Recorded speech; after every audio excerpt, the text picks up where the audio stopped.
గారిని అడుగుతున్నా, నీ దుఃఖమేందో నీ బాధ ఏందో నువ్వు చెప్పింది నిజమైతే రా అసెంబ్లీలోకి రా, చర్చ పెడదాం.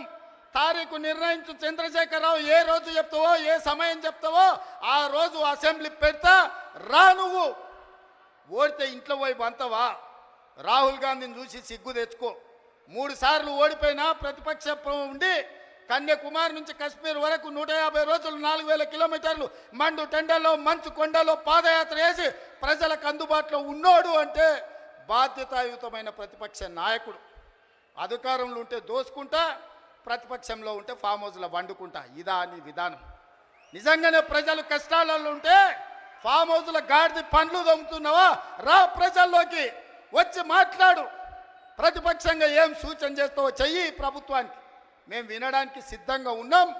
నువ్వు లేవనెత్తిన అంశాలు సహేతుకమైనవైతే సరిదిద్దడానికి సిద్ధంగా ఉన్నాం. నువ్వు రావు. ఆ చిల్లరగాళ్ళని ఇద్దరిని ఊరి మీదకి వదిలిండి, అది చూసిన ఆంబోతులాగా.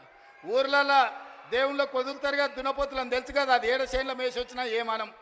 దేవరకు వదులుతాం కదా అది చూసిన వాటిని. దేవరకు వదిలే ఓ రోజు బలి ఇస్తారు. ఆ ఇద్దరిని అచ్చోసిన వాళ్ళలాగా ఊరి మీదకి వదిలి ఈరోజు ఏది పడితే అది మాట్లాడుతున్నారు. ఏమన్నా అర్థం పర్థం ఉందా? ఒక్కసారి ఆలోచన చేయండి మిత్రులారా.